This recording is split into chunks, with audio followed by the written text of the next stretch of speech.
Sounds like John is anxious to talk through um, a few things. So, for anybody who is joining us new, this is Tour Collierville's Public Policy, where we talk about Collierville, Tennessee, all things Collierville, Tennessee, but we really focus on growth, because if you were to give one word to Collierville, Tennessee, or maybe two words to Collierville, Tennessee, it'd be growth and community. And so it's a town outside of Memphis, Tennessee, over 50,000 people, really starting to kind of take off with economic development. And the town adapting to that growth and figuring out how to maintain this sense of community. So we have a kind of a perfect lineup here, where we have Vice Mayor Maureen Frazier, who talks about the town and those type of things, and then we have Rainmaker John Duncan, who is responsible for bringing all of the businesses to town. And so we'll give them both props there. And so we are glad that you're with us today. And one of the things that we really like to talk about for people that are in Collierville, as I was just giving you guys an opening for people that are outside of Collierville that may be joining us. But if you're in Collierville, know that we seek to kind of give you some of the factual information. There's a lot that goes on in social media out there. People are asking questions. People don't know what's coming where, and there's a lot of misinformation out there. I think some people may just simply be bad actors that are putting out information. So we seek to give you kind of the truth here of what's going on. So in that vein, feel free to ask us questions, whether you're watching this live or whether you're not. Put questions in the comments, and we'll try to get you the answers. So that's the opening. We do have a sponsor I'm going to talk about here in just a second, but first let me ask how you guys are doing. We'll start with Maureen. How you doing, Maureen?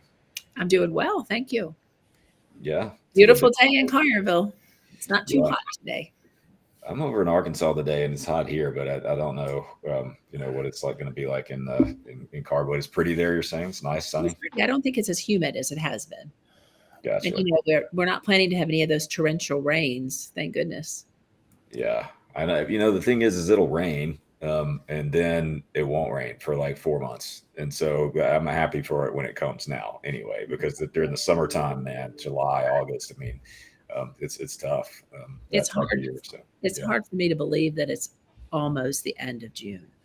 I know, it's crazy. Yeah. Last Sunday was Father's Day. Happy Father's Day to you both, belated. Thank you. We went to lunch, and my daughter's like, "So are you coming over to Little Rock for my birthday?" And I said, "When's your birthday?" Yeah. I mean, it's Sunday. And I didn't even realize that it is so close to the end of June. Wow. Yeah, it's crazy. Time just goes by, man. It is. It's going to be 2024. So it'll be an interesting year next year.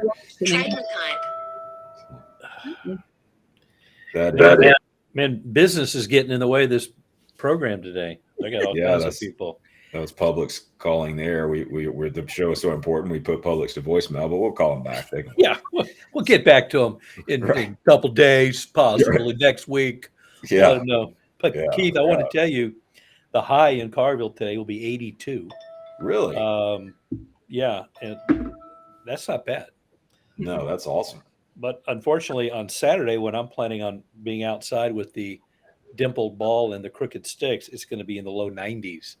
So I'm glad we're going out on our adventure early that day. But yeah, it's warming back up starting Saturday, getting back to the normal Collierville. Are you going to be volunteering for the golf tournament this year, for the pro golf tournament? I am not. I decided that I needed a break because the last couple of years, that has taken quite a bit out of the old man. So I'm sitting out this year. Okay. They told me I could come back. I might come back in a different capacity, but walking 18 holes with that sign 3 days straight when it's 94 degrees outside, it'll knock you back a little bit. Yeah, it'll wear you out for sure. Yeah. Yeah. So I'm not 34 anymore. I'm 64, and things change. I mean, every morning I get out of bed and I sort of sit on the side of the bed and go, I take inventory. Okay. Yeah, right. Yeah. All right. I can continue on here. I can go into the bathroom now. So, right. Yeah. Yeah. It depends on whether you got in the hot tub the night before and rested up. Right. That hot tub is so therapeutic and so good for my back. I'm in there probably 5 nights a week. So it's, the heat's on. It'll be 90 degrees outside. I'm in there in 102 degree water. So, You get the best of both. You get the sauna and the hot tub at the same time, right? It's that way. So, Right. And then Melly, then I come in and I go in where the little controller is. She goes, "What are you doing in there?" "Nothing," as I'm turning it down to like 72. So yeah. Yes. Well, let me take a minute to talk about one of our sponsors this week. I'm really excited about. They are opening up. We talk about what's coming and what's coming where, and they have a brand new location over by Home Depot, First National Bank and Trust. But these guys, I didn't realize it. We were talking to them to get a little information about them as a sponsor and what we could help them with. And it's unbelievable, really.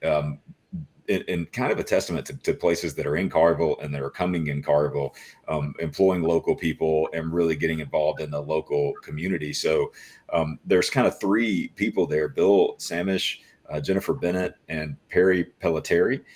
And these guys are all over the place in Collierville. I mean, talk about a commitment to Collierville. Look, I'm going to just kind of read off a little bit some of the things that they sponsor, some of the things that coming in that they sponsor. So Collierville Balloon Festival, Collierville Education Foundation, Back the Blue Annual Dinner for CPD, Collierville Arts Council, Collierville Dragons Band, Junior Auxiliary, Cornhole for Counts, something that's hosted by Booyahs there, and more. And these guys like Bill, who is the senior vice president there, he's also a member of the Chamber, Leadership Collierville.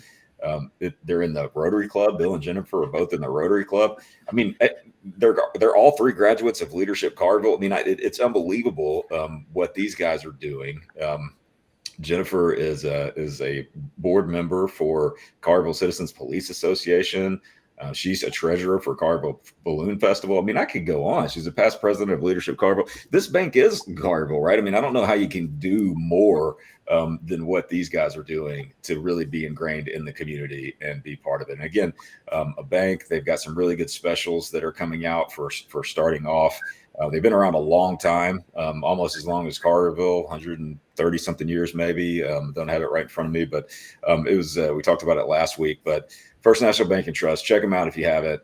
If you are looking to really kind of support local there, even though these guys are a bigger regional bank, you've got a really a big commitment to local there. So pretty awesome what they're doing, right? I mean, it's awesome when they come in town, places come in town and are that involved, right?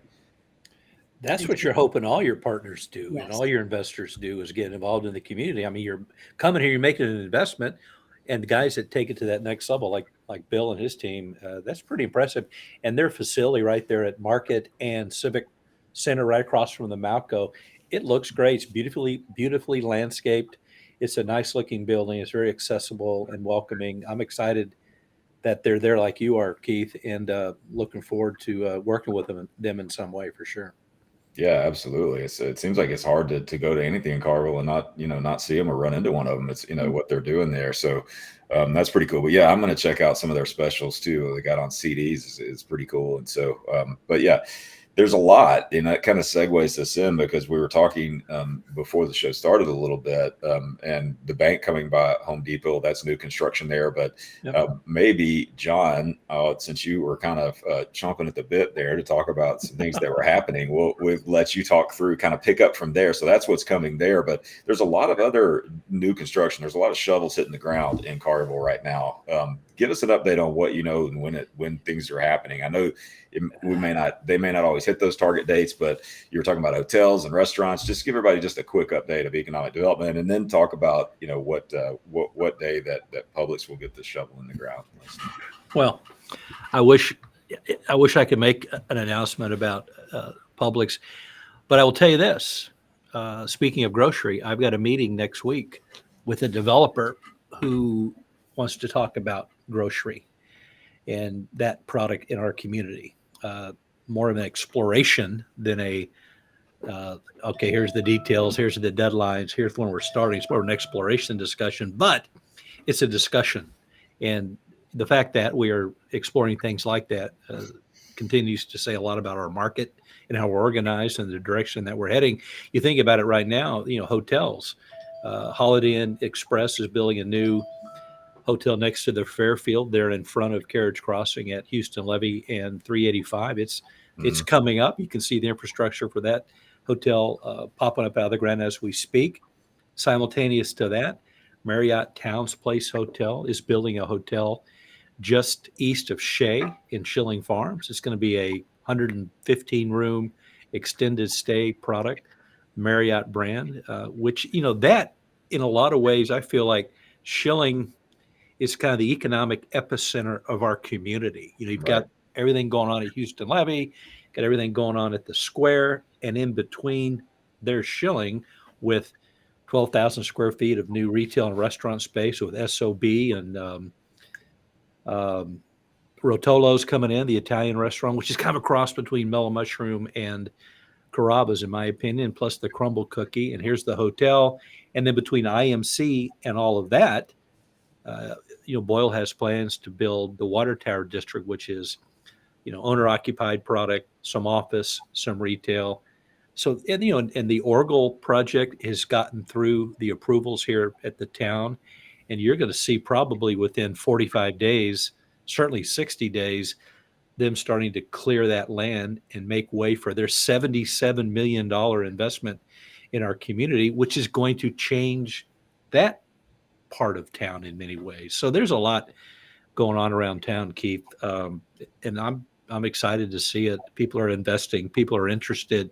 People are exploring. People are putting shovels in the ground, like you said, and everything in between, which is good for us, and that's positive for us. So we're not sitting around whining and crying and gnashing our teeth because nothing going on. Quite the opposite. Yeah, there's a couple things to drill down on there. One thing I was going to tell you that you mentioned the hotel coming at Carriage Crossing, and there's already a couple of hotels there, right? But I read an article this week. It was kind of interesting, and it came across my feed, and so I picked up on it because we were talking about last week. But it said that certain generation of Americans are seeking out their vacation destinations based on what are the pickleball offerings in that area. That was the article. And I just read the article that they're, you might want to go to Florida, you might want to go whatever, but part of their search is there pickleball there? Does it include pickleball there? And we talked about big pickleball coming to Carriage Crossing. Yep. And so, more hotels there and things like that. So it's kind of interesting how all that plays together. I thought that was an interesting article. So the second thing to talk about is, tell me about the developer that is interested in a grocery product. How does that process work? I'm not picking your brain about a grocery product, but just so that the people that are listening to us understand maybe how these things kind of come about. So there's a developer, and I assume that they either have land or they're looking for land, but they're thinking along the lines of, if I buy this land or if I build or if I invest here, could I attract some sort of a grocery product in that area, right? Is that what you're saying? Right. These guys, they just don't say, hey, Charlie, let's buy that land over there and see what happens. No, they've got a plan. They've done their due diligence, and part of their plan and due diligence is to, oftentimes before they put a shovel in the ground, a lot of these guys want their site or their facility or whatever it's going to be 50% pre-leased. So oftentimes they're already in the market talking to prospects about what they're planning on doing and saying, we want you to be part of this because here's the aspirations and the vision that we have. Do you want to be part of this? And so they're working that as they're also bringing this product together and forming it and norming it and making it a reality. So that's one of the things I was going to talk about at the chamber lunch in a couple of weeks. Not only are we, Collierville, promoting the community, but others are doing the same thing as the developers. And the brokers, they're talking about our town as well and promoting our assets just as we are. You look at what CBRE and Jones Lang LaSalle and Cushman Wakefield and Jones Hour, all these brokerage groups, they've got flyers and information and details and pictures and data about our market as they're out there promoting and looking for clients as well. So you've got this thing that's moving all around us, and we're not the only ones doing it. And in the example you cited with the developer in the grocery, he's doing it as well and wants to talk with us about what could this look like for them? What could this look like for me if, in fact, this grocery product comes in our direction?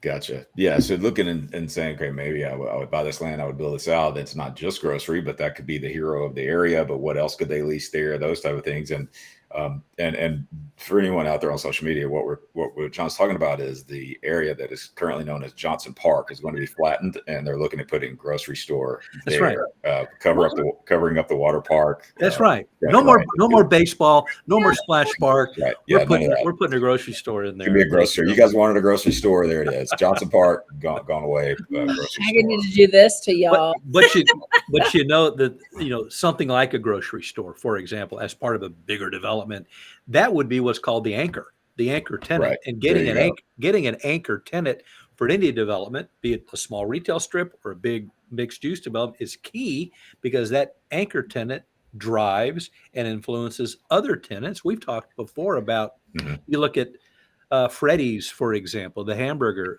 brand, you know, one of their like third thing on the list of site criteria is to be in close proximity to a Chick-fil-A. There's a lot of things like that. So yeah, an anchor tenant is a big influencer to the success of a development. So that's part of the discussion and the due diligence that these guys go through. Yeah, the destination and then build around it. Some of it is even it's interesting you don't think about, but you know, I think that Aldi looks for Walmart as an anchor, and clear, and so does that. So you see that the Chinese or Asian drive-through place that's in the Walmart parking lot, they're in a lot of Walmart type parking lots as well. So they're looking at Walmart saying, okay, Walmart's an anchor. Aldi says, okay, I would like to have my grocery stores in a proximity to Walmart, and then this fast food place says I like to be in a proximity to Walmart. So things come around. When places come in, there's places that follow them. You know, I mean, there's I know someone that has some land that just sold it to Quick Trip down in Mississippi, and he's got land that's around Quick Trip, and he's getting calls by the places that use Quick Trip as an anchor, because that's just the way it happens, right? And so I hadn't heard that term, an anchor tenant. I'd looked at it as what's the destination of that area, but you know, but the anchor term is good. I like that. That makes sense. Well, and Keith, what do these quick serve restaurants or fast food restaurants and restaurants and other retailers want? They want visibility and density. They want visibility and traffic. And, you know, Walmart's going to generate a ton of traffic, and they're going to be highly visible. So anybody that invests around them or near them is going to benefit from the fact that Walmart is what it is, and Walmart's going to do what they do. And because of that, I want to be there. You know, you're exactly right. Aldi sits across the street from our Walmart. There's Panda Express. There's Slim Chickens. This movement and this visibility and this density is critically important. They're not going to put a restaurant or a retailer out in the middle of nowhere. It's almost, I always use the analogy too. It's like you go to a wedding and the band's playing. You know, they're playing September, do you? And nobody's dancing. Everybody's just sitting around. But then the minute one couple goes on the dance floor, boom, next thing you know, the place is going crazy. It's a lot say it about retail. People kind of wait for somebody else to go somewhere, and then they'll go there as well. So it's pretty interesting. It makes perfect sense when you think about it, but you've got to have something that draws the people there. And so you've got a developer saying, okay, I'm thinking about developing this land. Maybe a grocery product could be my anchor. And so he's talking to you as town economic developer saying, have you seen any interest from grocery retailers? Do you think this would be a good move? Do you think this location would be right? And it just all kind of comes together, right? Well, and oftentimes I think these guys want us to not say do it, but confirm what they're thinking. Well, here's the data we have, and here's what we know, and here's what else is happening around there. And it just sort of confirms what they're already thinking. I mean, just like the Carriage Crossing guys, I joke. We had a great lunch with them a few weeks ago. Molly Maynard, our new town administrator, me, and the two guys from Edwards Realty out of Chicago. I joked they almost knew more about Collierville than we did. Yeah. And I'd say that jokingly, but they really dove deep and made phone calls and investigated and pulled data and looked at numbers and trends. That's what all of these guys are doing, because I'm not going to make as in their case, a $25 million investment, not knowing what I'm getting myself into. And the fact that they're making that investment, to me, is once again a good thing. They're making the investment, but they know what they're getting themselves into, and it's called Collierville, Tennessee, and that's a pretty good bet right there. Yeah, but doing your homework though is it's making a decision based off of data, and doing your homework and saying, okay, what do we think? It not only validates or invalidates, but in this case, say it validates the acquisition. But what it also does is once you've gone through all that, it tells you how to be successful. It's not just about why. It's not just about if you should buy it. It is about if you should buy it, but it's not just about if you should buy it. It's okay, now that I've bought it, I use all the same data to say, here's the type of places that will go here. Here's the foot traffic. Here's the demographics that I'm going to get here. Here's the residential that I'm going to pull from. It gives you all of that stuff to help you to be successful as well. And it's tough that's one way I think that big businesses have an advantage over small businesses. Small businesses sometimes make, emotional or anecdotal, based on anecdotal type evidence, decisions to open something up. And that's why you see them have a higher fail rate than some of these bigger businesses. Although some big businesses, Bed Bath and Beyond, are going out. It happens, but they had a long run, right? And so, that's always been interesting to me. But John has always been open, and I commend you for this, to any small business that wants to talk to you as well to help get some of that information. That's a big thing for Collierville. I talk to small businesses all the time. I love talking to small businesses because it's a different conversation, but it's a similar conversation as well. What I will tell you though about Carriage and Edwards Realty, they're going to have a program to support small business, in that if you've got a business out of the garage or out of your house and you're thinking about maybe taking it to the next level, or what do I do next in this journey, they have a contest and offer free rent in Carriage Crossing for like 120 days to an entrepreneurial business. And if they decide this is good, we're selling and we're growing, then they're going to make a special offer on a lease agreement for this business to continue to thrive. So they're going to have this cool contest. Small business, the winner will get space at Carriage, be part of the new revised, repurposed Carriage Crossing. It's going to be exciting to see who wins that, who goes there, and then the success they're going to have. Because what these guys are telling me, they got plans for products in there that are more destination oriented, more density, movement, and really entertainment type stuff is kind of front of mind for these guys right now. So, yeah. Gotcha. Yeah. I mean, at there was a strip up in Ohio that I would go to. That was a mall. That was kind of an outdoor mall that revamped. And certainly there were retail stores there that were selling products and selling goods. But it was probably a 5-to-1 ratio between theaters and restaurants and, indoor type entertainment types, indoor bowling, different things like that are part of that are bringing that drawing. And there's the retail as well.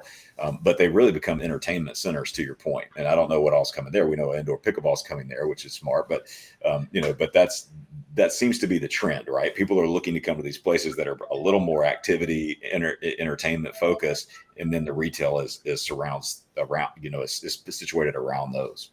Well, and then the economy of Carriage Crossing is going to be, we got this pickleball facility. People are members. They're coming regularly and playing. And then, hey, guys, what do you want to do after our match? Well, let's go over to the new music room, the Lafayette's 2, which is put a facility in the mall. Let's go get a pizza. Let's go have a cocktail, or let's go shopping. It all will work as part of that Carriage Crossing economy. They want people there and coming there, staying there, and doing things there. And that pickleball business is going to help with that. Yeah, no doubt. That's one of the things I like about pickleballs. I think you can have a cocktail while you play. It's just one of the cool. You can't do that with tennis, so I think I would anyway. So. Well, you're probably not going to spill it either. There's not a whole lot of movement in pickleball. You probably stand pretty stationary and not lose an ice cube during your match, right? Yeah, you could probably do that. Yeah, and then if somebody just hits it right past you, then you just say, "Hold my beer," So, yeah. I always like to play, Keith, and I know you're a tennis player, when they hit like a lob and the guy runs back to get it, and they got their back to their opponent, and they hit it between their legs. Yeah, that's awesome. I think that's one of the coolest shots I've ever seen. You know what I'm talking about? I can't do that. I never could do that. My brother could do it, but I never could do that. And it seems, reaching down and hitting it between my legs and stuff seems way too dangerous for me. I've got other priorities in life. And so, it's not my thing. I'd be on the ground and someone would be saying, "Go pick up Dad. He looks like he's hurt." Right, yeah. Papa Dunk on the ground. Papa Dunk's down, man. He's trying to hit a trick shot. Yeah, he needs to get back to the pickleball courts where he belongs. So. Yeah. All right. Well, thanks, John. Let's hop over, Maureen. How you doing? And, how do you follow John Duncan? Oh my goodness. That's tough, right? MC Dunk's bringing it today. So tell us what's happening in the world of Collierville administration and governing, and what kind of update you have us from the board of mayor and aldermen. The board is we haven't seen each other in a little while. We do have a board meeting Monday night. Is that a good thing or a bad thing, Maria? Yeah. Do you like the other aldermen at all? Oh, yes. Oh, yeah, we do. We do. We actually do have work sessions this afternoon. I'm unfortunately not able to get out into this wonderful weather either, John, but we have work sessions this afternoon. The first one is regarding the library. There's been discussion about a library expansion, and there was some surveys that have been done. So at 1:00 today, we're meeting with the consultant and the library to talk about what were the results and what do we do? Where do we go from here? And then at 2:00, we're actually having a work session with the traffic team, and we're going to be talking about traffic in Collierville. So hopefully I'll take some good notes for you, Keith. And just by the way, Maureen, I saw that for the traffic meeting, there's snacks will be provided. So, wow. Hey, there you go. There we go. But we have just yesterday, I received an email from a neighborhood that was concerned about speeding through their neighborhood on the major roads.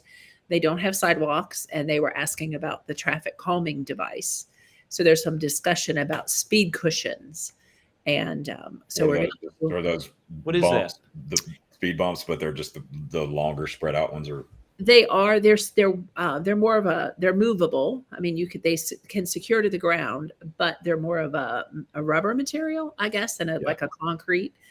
And Nitu Singh, our traffic engineer that has joined us recently, is going to be testing those. I think the first spot's going to be on John Ridge, north of Crosswind Elementary School. Yep. That road is very wide. And what do we need to do to make that traffic slow down? Sometimes people think the wider the road, the faster they can go. Yep. So that's a new position. I think she's been with us less than, probably it was budgeted, I believe, in the fiscal year last June. So less than a year. And so we'll be talking about different traffic. And it's also a way for the commissioners also are required. They're volunteers, but they do have to have continuing education, so many hours. So I anticipate some of the planning commission members and design review commission members being there as well this afternoon. Well, Maureen, you can already see some of Nitu's work around town. Those little yellow, I'll just call them sticks, or at some corners, at some intersections. That's there to slow people down, because people will, cut those corners off when they're turning. But little things like that are there to slow people down. Yes, and keep everyone safer. That's what we want. Yep. And so that's going to be. I'm sorry. There must be new roads. I would think the older roads do a good job of slowing people down by themselves. So this must be new roads. Okay, man, he's not going to give that up, is he? He's not. Anyway, so that's our afternoon, and then tonight is the concert series, Main Street Collierville. The Mixers will be performing at 7:00. I don't know what their music is. It sounds like maybe, I don't know, something from the 60s. Do you know the Mixers, John? I do.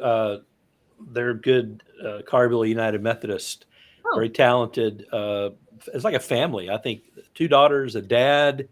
Mama's got a tambourine over in the corner, I think. But music we all know, 60s, 70s, 80s stuff. Okay. It'll be good. Yeah. Well, and the Main Street has a committee that selects the bands, and it's amazing. Hundreds and hundreds of people apply, and they go through the CDs and listen to make sure that it's family friendly, will it be appropriate. Try to do different music each week, so it's not all country western every Thursday night. And I think that last week and they've had 2 so far record crowds. Yep.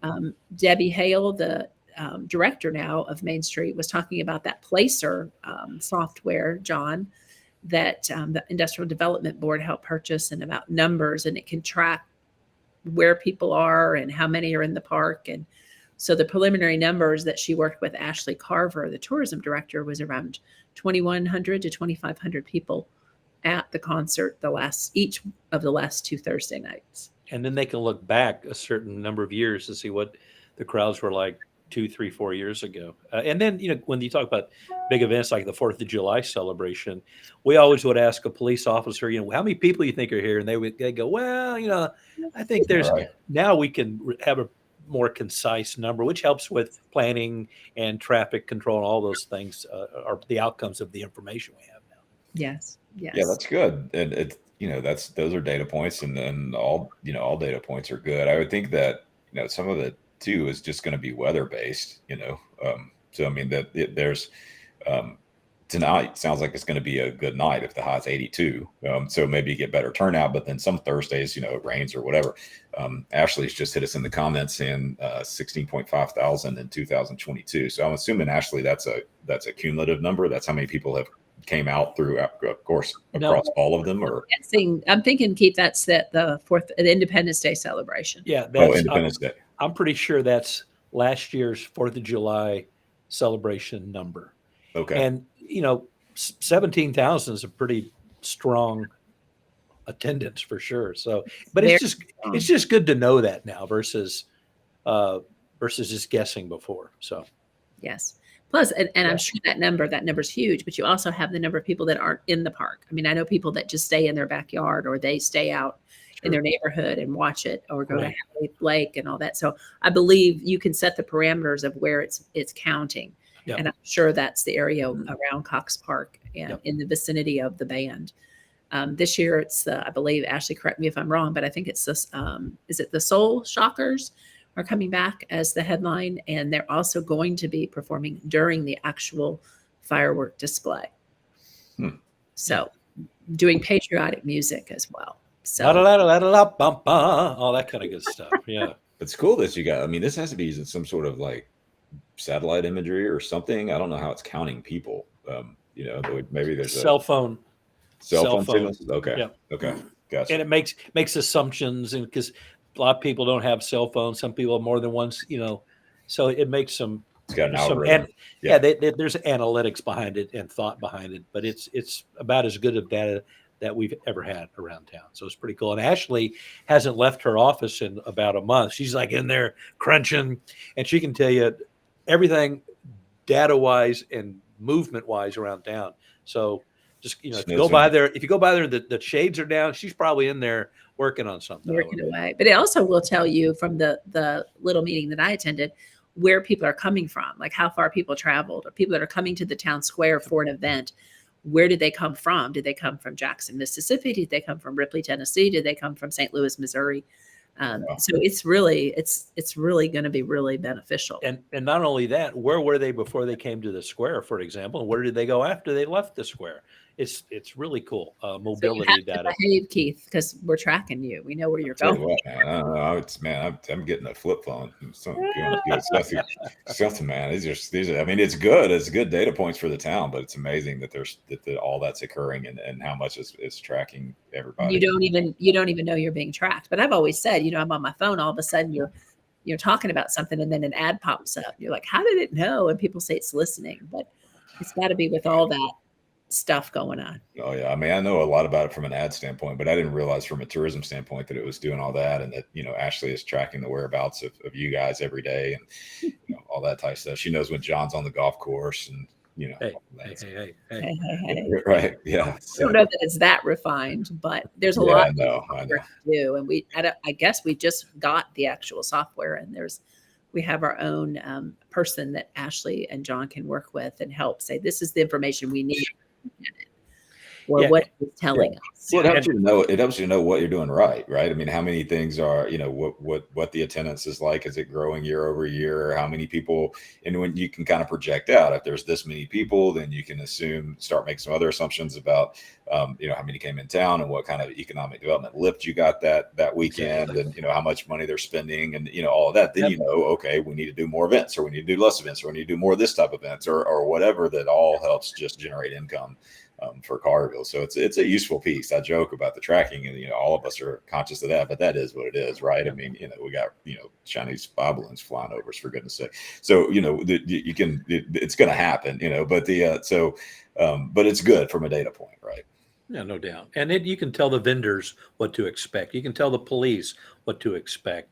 Yeah, how do we organize the stage, parking, all of that can be pulled from the data that we have, and we're going to continue to get. So we're just getting into it. Ashley's sort of the guru of it. I'm trying to just catch up with her a little bit, but I think we're going to both learn it the best we can before we fully or more fully introduce it to the rest of our team. But right now it's Ashley and me playing with it, trying to learn it, and we'll see where it goes. But so far, so good. When you look at it too, Keith, from the nonprofit standpoint, you look at the Balloon Festival or Main Street Carnival, that data information is key in helping them get sponsors. Sure. So you can say, if you want to sponsor the Balloon Festival and have a balloon or whatever you wanted to do, this is the traffic. This is the number of people that we had last year, and then we'll have some historical data. Right. So it's beneficial for a lot of different groups in our community. Yep. Yeah, that's good too. If you're looking at that data to help, tell people that, hey, if you do this event, here's what you can expect, or here's what you expect last time, and then you've got things like more balloon festivals. Maybe the data shows we should do 2 a year, or we should do something else. I mean, you don't know until you dig into it. So I mean, that's cool. I like that. And so I'll be hitting Ashley up for some secret information too. But that's good stuff. Anything else? We've got about 5 minutes here, Maureen. Anything else going on with BMA or anything, any votes coming up, anything new coming in front of you guys, anything that is controversial that you can speak about? Let's get social media fired up. Yeah, Monday night is, I hope not to get you fired up, but Monday night, the agenda item, there is one agenda item on our agenda that has to do with I'll read the headlines to you. It is the preliminary site plan for 196 unit multifamily development located on 23.47 acres on the east side of Maynard Way, north of the Collierville Funeral Home in the Wingo subdivision. So this is the preliminary site plan for the 196 multifamily apartments. And so is it come past the planning commission and now it's coming to you guys? Correct. Okay, so they've got their marks from the planning commission, and they say everything's good there. They meet the requirements, and they think the traffic is gonna be okay and all of that type of stuff. And so now it comes to the BMA, and you guys have to have a pretty substantial reason to say no, right? Yes, sir. Yeah, because I mean, they're in their zoning. They're not asking for a rezoning, right? They're in their zoning. They passed the planning commission. So if you guys say no on this one, I mean, you could potentially open yourself up for a lawsuit, right? Correct. Yes. And that the entitlements were given. That's what I've told people, well before any of us were in office. And so a prior board of mayor and aldermen designated so many multifamily units for certain parcels. They can't transfer those to different parcels, but there was a small apartment building here at one time that has been torn down, I believe, or is going to be torn down. Yeah, it's going to be torn down. It's still there. Right by the Methodist Church. Methodist Church. And so they are keeping within their number that were given to them way back when. And this report, when it first came to the Board of Mayor and Aldermen, it was not approved. It was deferred. There was a lot of discussion because at that time, the applicant was asking, in my mind, for waivers. And when you say apartment and waiver in the same sentence, that doesn't go well for me or for Collierville, because we scrutinize and we're very, very tough on these. So they pulled it and then came back, and there's not any waivers. It says one of them was a fence waiver they had requested. They completely comply now with the design guidelines. They also had asked for a waiver on the number of garage spaces. Now they're completely within the required guidelines. So they also had a waiver required for they are required to do 75% masonry on the exterior. Yep. They have their elevations now comply with that. So multifamily in Collierville is different from multifamily that you will see driving on 385 once you get into Memphis. Right. We have 75% brick, architectural shingles, extensive landscaping, nice fences. Our apartments, you don't see the breezeways. You know how some of those where you go up and you can walk through to the other side? Mm-hmm. They're solid buildings. So they're very, very strict guidelines for apartments. So if someone wants to build those in Collierville, they have to work really, really hard to make it happen. Gotcha. So it's strict. It's hard to get in Collierville for any kind of business, but I can imagine that, with the apartments, it's really strict. And so they've come back and said, yeah, we'll comply with everything. And that's just part of the process, right? That's like Collierville doing its thing. And I would suppose maybe sometimes when you come and ask for a waiver, that it could possibly be an improvement. They're asking for a waiver because they feel that this was better than what it was. But either way, to clear out the red tape, it's all compliant, everything's there, and you guys are you guys are going to vote on it Monday night. How are you going to vote? Go ahead and vote now. What's your vote? I don't have all the information yet, so I can tell you how I'm going to vote. So. Gotcha. Because you never know what will come at the meeting.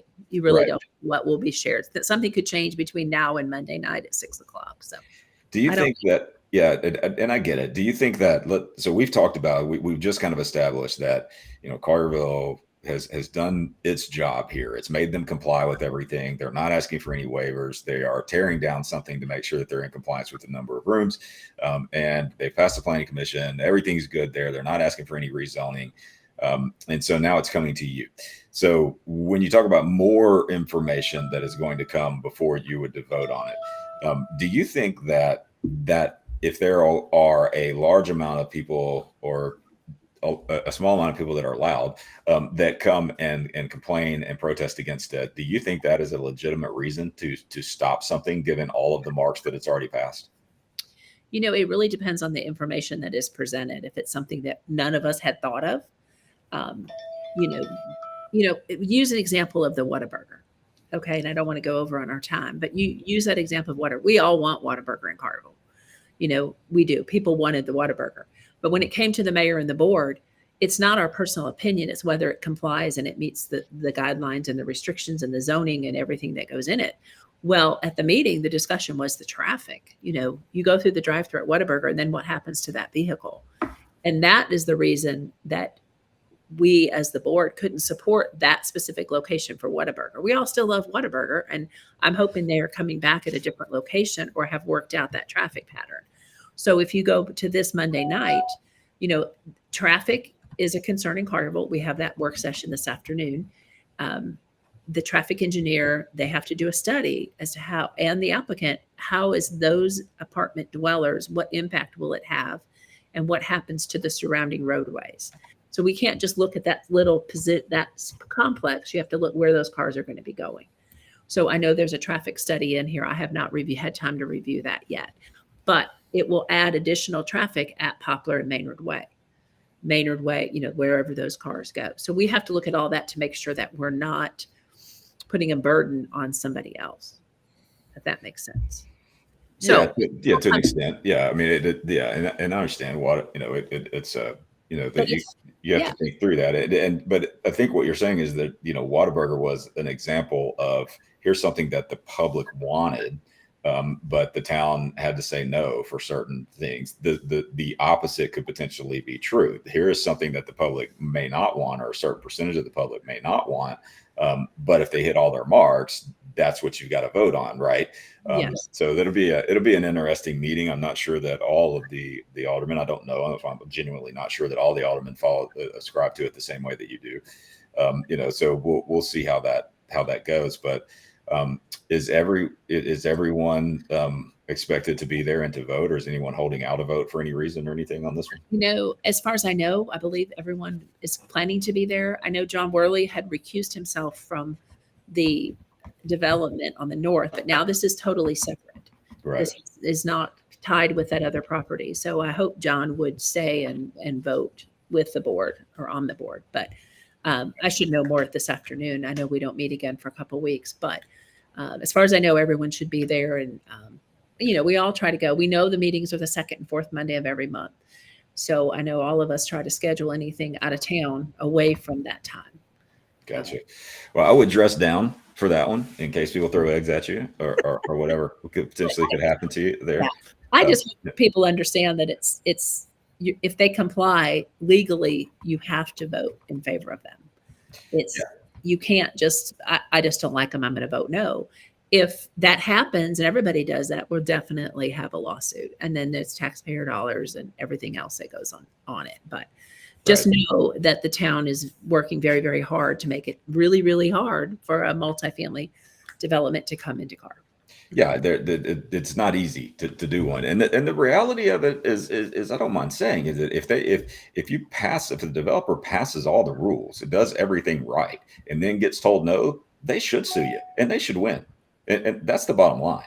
You can't just do that to developers and the people that have invested in land. Not if you want people to continue to develop in the area. You can just rip people's funds from them. Especially these guys are local developers doing a lot for the community. So anyway, pet peeve for me. But thanks for the show, and I appreciate you guys' time. Appreciate the input today, and appreciate our sponsor as well. Check them out, opening up by Home Depot there. And so we will be back in 2 weeks. And feel free, though, to continue to hit us in the comments, ask us any questions in the meantime, and then we'll try to address them next week. John and Maureen are both open at being part of the town to ask questions individually. They make themselves available. Don't ask me any questions, but we will see you next week. So, thanks, guys. Thanks, guys. Thanks, Keith. Bye, John. Bye-bye.